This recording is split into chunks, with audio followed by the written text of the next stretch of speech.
I talk a little bit about the prayer flags. I mean, you all know, every year I talk almost the same thing. And many of you who came here, I'm sure you heard this so often that. But I speak with the fundamental levels. Fundamental level, this prayer flag is accumulate the merit. Accumulate the merits. And again, in the Buddha teaching, often said, to reach enlightenment, we have to purify our obscurations and habit patterns and accumulate the merits. So when we accumulate the merit, that means the virtues, merits, that incidentally remove the obscurations, habit patterns. Particularly this prayer flag or the lungda is very powerful in the teaching mentioned. It's connected with the wind.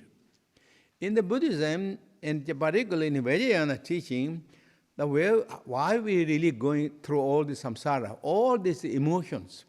Well, first, why we're going in the samsara. Second, while we're in this samsara, why all these so many emotions, almost unstable emotions arising in our mind or our brains, wherever it is arising. Who is really activating that? According to Vajrayana Buddhism, is wind. Our wind means moving force, moving. So it's really moving all the time. Non-stop is moving.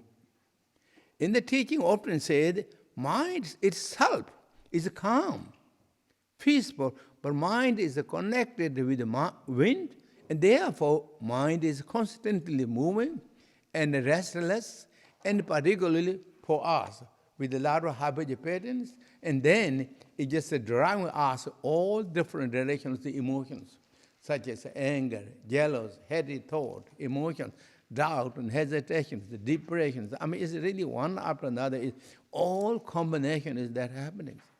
So therefore, to remove that, to pacify that, is so important. And for those reasons, the teaching said, using the wind energy to purify, to calm down the wind, negative winds. So this is like as a homeopathic systems. Use the wind and to dispel and calm down the bad winds. So therefore, this lungda is very considered a very powerful practices. And then, as I said, also it does. What it does, it accumulates the merits. Merit means generally in Buddhism, often we heard that cause and condition and a result. If we want to get nice, good result, that everybody loves a good result. We all love that. But we have to think good cause for that. Without a cause, there is no good result will come. Or without a good cause, there is no good result will come. It really goes side by side. Side by side. Therefore, if we want to have the good result, we have to be smart with the good cause and the conditions. So good cause and the condition is also no other than, again, our own mind.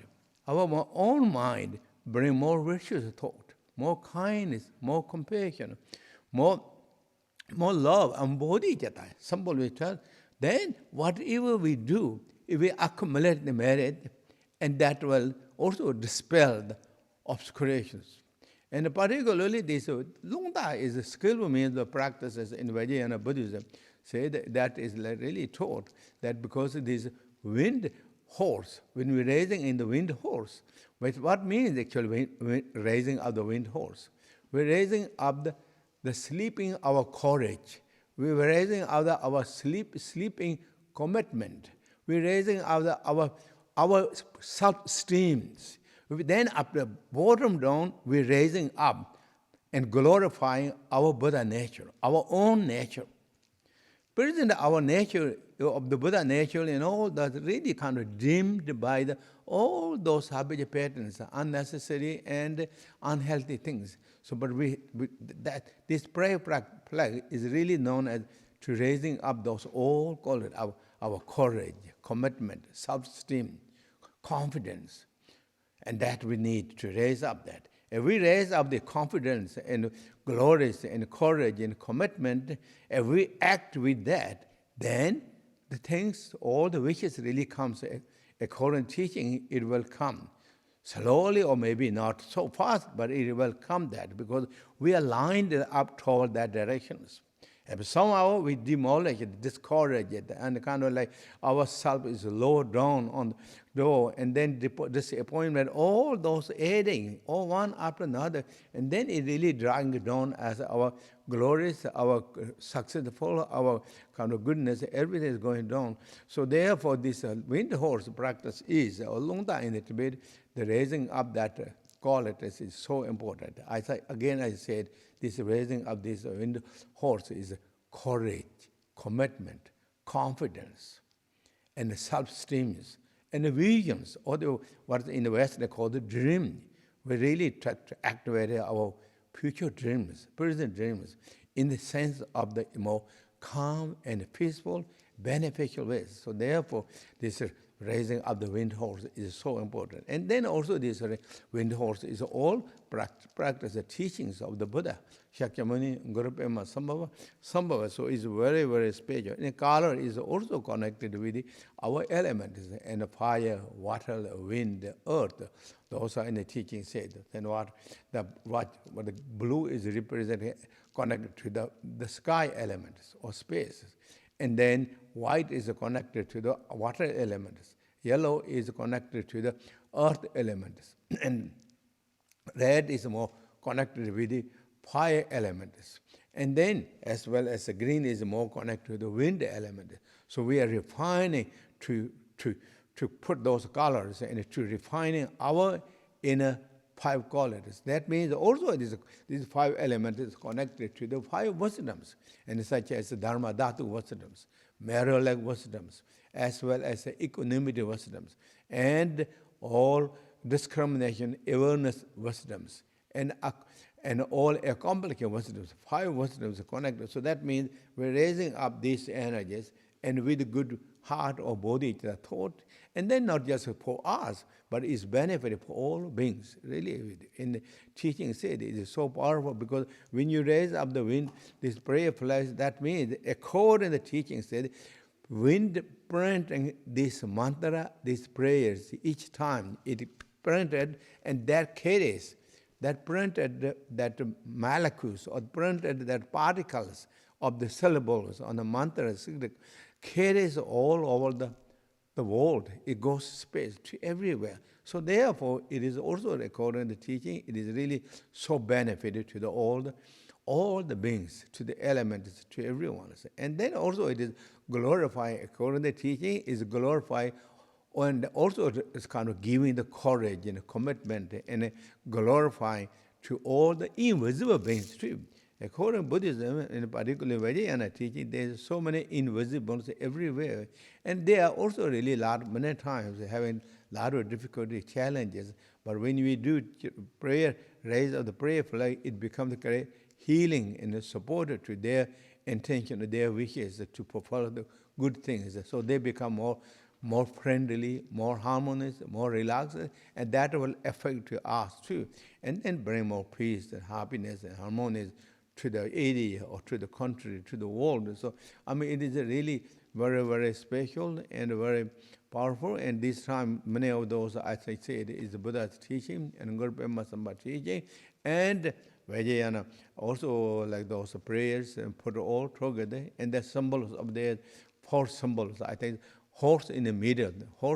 Many times the illustrations put the horse in the middle, which symbolize this, as said, bodhicitta, with the unsleeping bodhicitta, or very actively engaging bodhicitta to all beings. That's symbolized by the horse. In the Tibetan or ancient time, horse is the mostly kind of like positive ones, like quick ones. So therefore, even say the swept horse, the miracle horse, and which is that, and then this carrying to the wish, fulfilling jewels, fulfilling all the wishes. So that means fulfilling all the wishes by the 4 activities, pacifically pacifying and increasing activities to benefit of all the sentient beings. And then there is lines. there is Tegals, there is Garudas, there is dragons. And these lines and lines and Tegals symbolize the more kind of power, majesty of the earth. And Garuda and the dragons symbolize majesty of the skies. So earth and the skies are become auspicious and harmonious and kind of re-strengthening, reactivating the energy of the earth and the planet and the human beings. Those are really symbolized. And specifically, if we talk that Tegel symbolized magnificent glories, and the line symbolized as fearless state of the courage and fearless status. And then, and dragon symbolized reputation in the fames, reputation of fame of the renowned ones. And Garuda symbolized the power and the speed and quick ones. So those are like kind of to put those symbols with the prayer and the raising of the prayer flag, and those are really in the teaching said so powerful and beneficial, and particularly in our time is also springtime, and not just a springtime, but according to Buddhism, it is now the miracle month. Miracle month, Sagadava, where the Buddha Shakyamuni got enlightenment, or protect the bird, got enlightenment in Mahaparinirvana, and all that happened. If we look carefully, this in the 12 activities of the Buddhas, at least 5 activities he performed during this month. And the first is birth, second is enlightenment, and the third is Mahaparinirvana. But before enlightenment, always in the teaching said, one of the activities is walking toward the Bodhi tree. That happened this month. And while he is meditating under the Bodhi tree, and the next activity is called defeating all the Maras. All the Maras. And that also happened in this month. Then enlightenment. And then Mahaparinirvana. So it's this. And in a way, all the activities of the Dharmakaya, Sambhogaya also happened at these times. And the kind of more principle, Dharmakaya, merging to the Dharmakaya, also in this happened.